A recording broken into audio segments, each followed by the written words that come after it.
Cyril Shroff, managing partner of the law firm of Amarchand Mangaldas.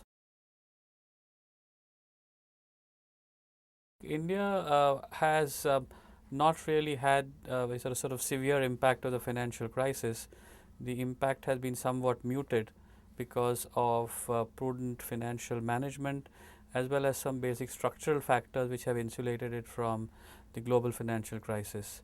And I could recite specific reasons for that, but some of them include the fact that our economy has been primarily domestic focused, so the dependence on West for demand as well as for capital has also been somewhat limited. Secondly, our financial system has always pursued the policy of more prudent management. Our banks are well capitalized. We've not had exposure to toxic assets, and these are some of the factors that have contributed to insulating us somewhat from global conditions. If I were to compare with European countries, I think we're still much better off. Our financial institutions, not even one of them is broke.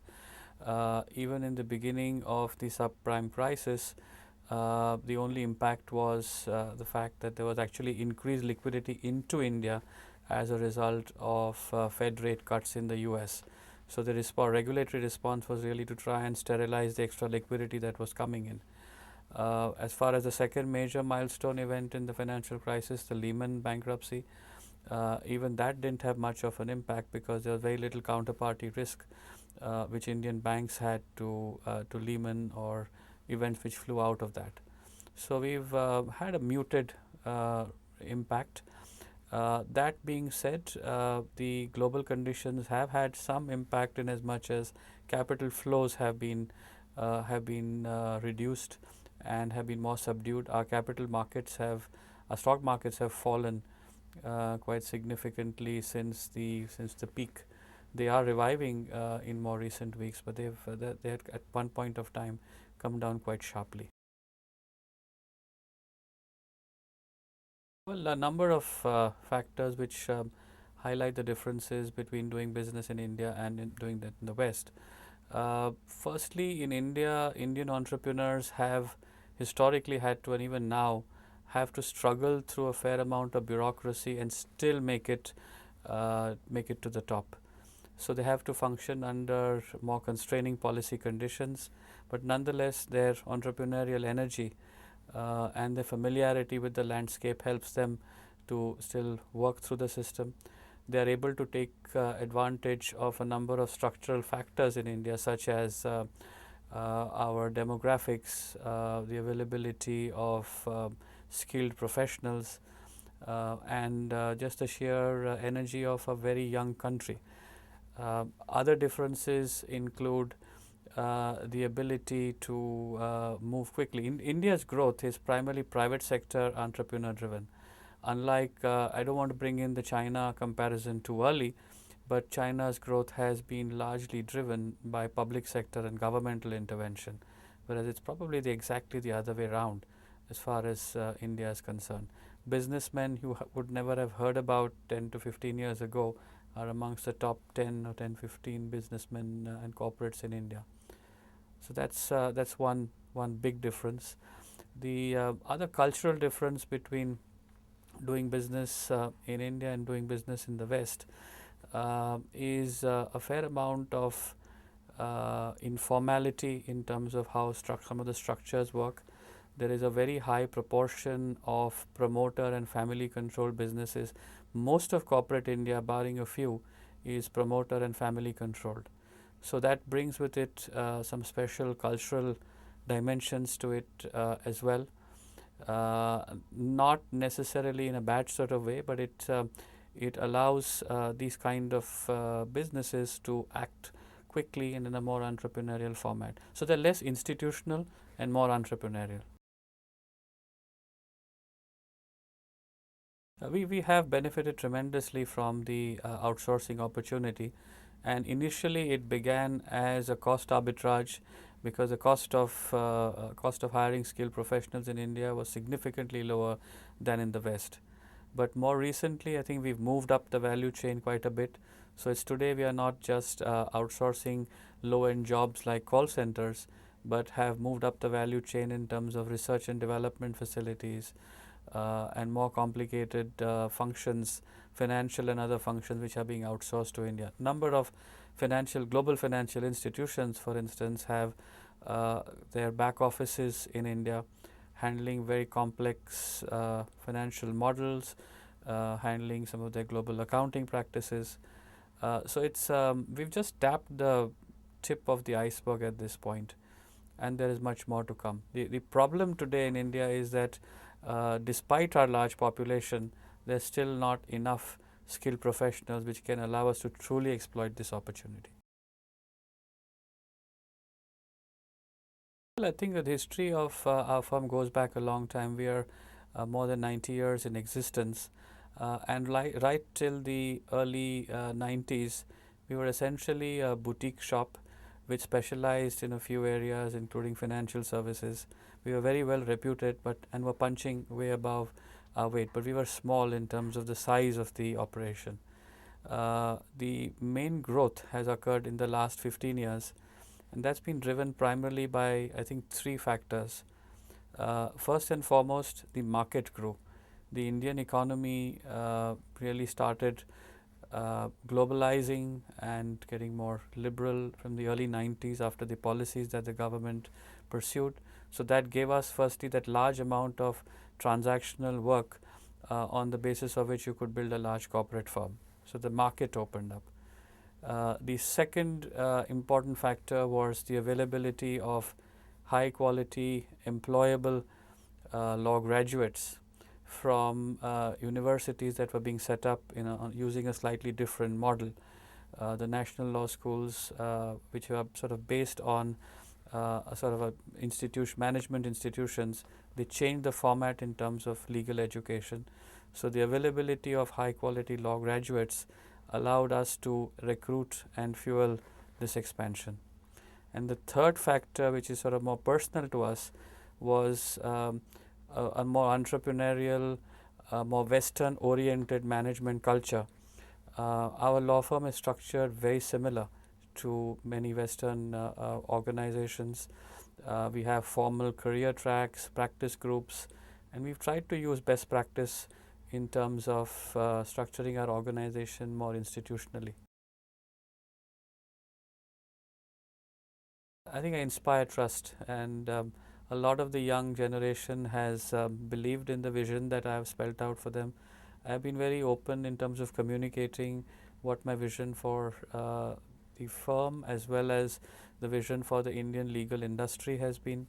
I'm a firm believer that India's independent law firm sector has got enormous potential, and there are a lot who believe in that vision and who follow me.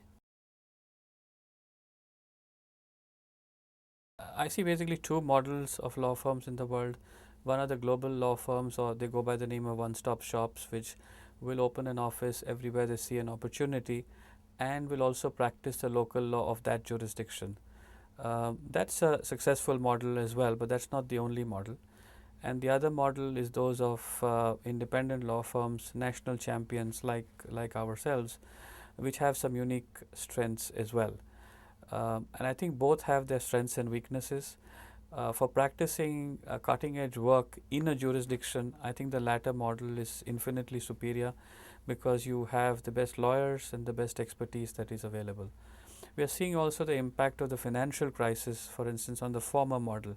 The former model is driven largely by following financial sector clientele across the world. And when the financial sector itself, the leading global banks and investment banks, they themselves come under pressure, the natural impact on these law firms is also, they feel the pain with them as well. And like the banks themselves are shrinking, so are the law firms. Whereas firms like ours and in different other jurisdictions, they're somewhat more insulated. There would always be some amount of nervousness, not because we do not substantively recognize those rights, but enforcement can be somewhat slow and patchy. But for a diligent American corporation which is willing to pursue its intellectual property rights and protect them India would still deliver the end product. And a number of corporations have experienced that. For instance, companies like some of the leading technology players in the world, I don't want to name them, or even drug manufacturers, they've had eventually they've been able to achieve justice. I always love saying this. There are really at least two Indias.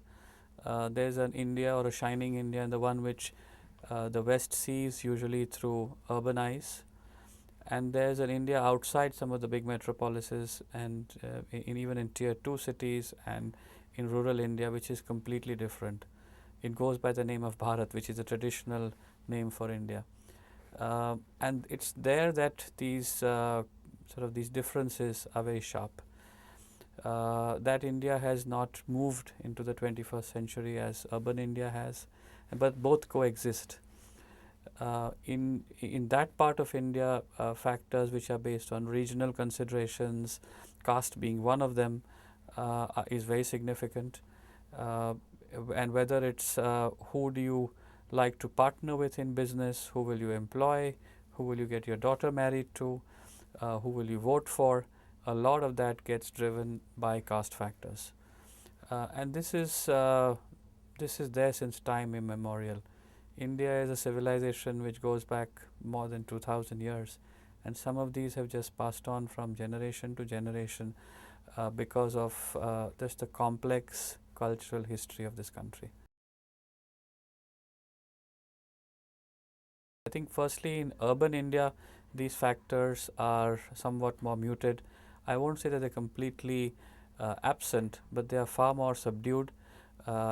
Education and exposure to the West have mitigated a lot of these differences.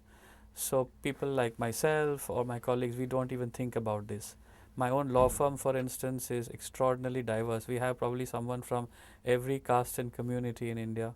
Our firm is diverse in terms of gender as well. We've got nearly 50% women. So firms like ours or organizations and ours, we are different in as much as these factors don't make a difference to us.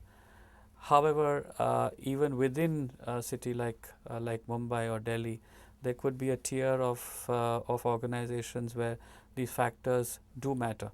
There could be organizations which are, for instance, known as either Gujarati firms or Marwadi firms or South Indian firms. So these factors do make a difference, and a lot of it is driven by economic differences and not just the caste system.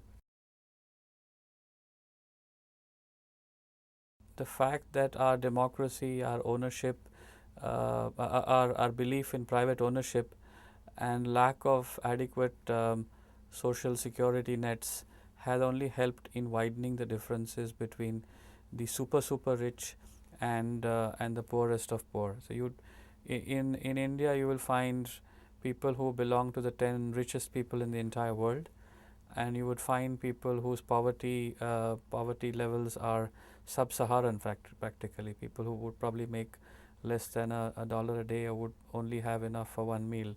Now to have these kind of contrasts coexist is something which boggles my mind.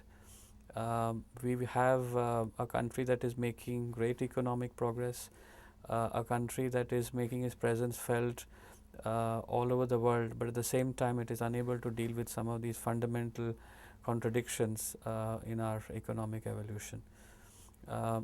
And for good or for bad, India has rejected a more totalitarian approach to how it will deal with its social problems. We would starve, but we would not give up our democracy and our love of our freedoms. And to deal with these problems in an atmosphere of democracy and a rule of law, without necessarily going sort of resorting to civil disobedience or any kind of violent revolution, it's extraordinarily difficult for any government of the day to deal with these problems. So I have no answer to that. All that I know is that it worries me, as I'm sure as it worries a lot of other people like myself. It's a landmark event in our psyche. We were always worried about terrorism, which was mainly cross border. In the initial years, we thought of it essentially as a problem that was effectively centered around Kashmir, and there were sporadic incidents across the country. But I think 2611 changed a lot of that because it made us all realize how vulnerable we are and how soft a target we are.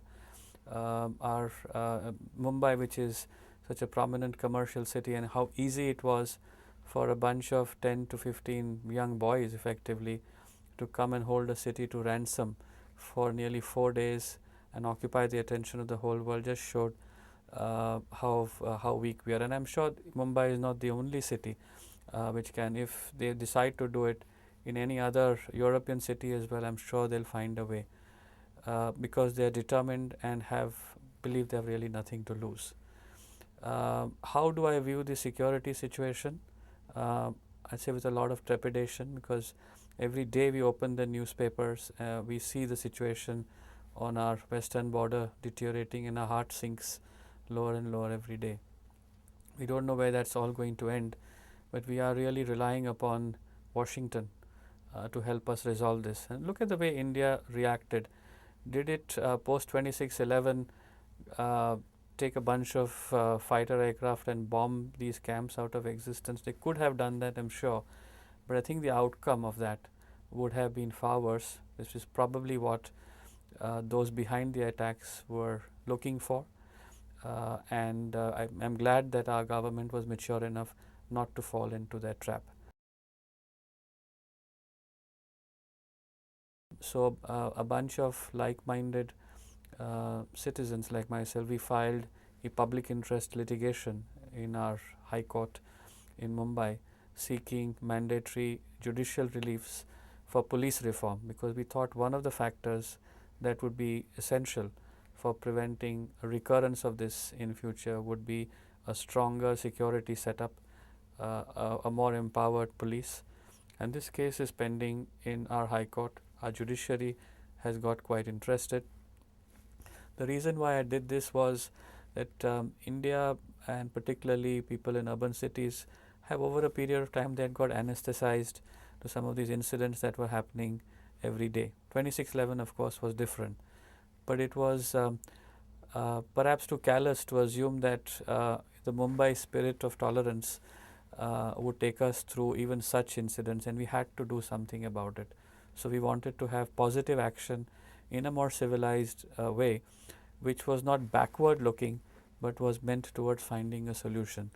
And this initiative that was taken by me and a few others received a lot of support, and I do hope that this case goes through and eventually something comes out of it.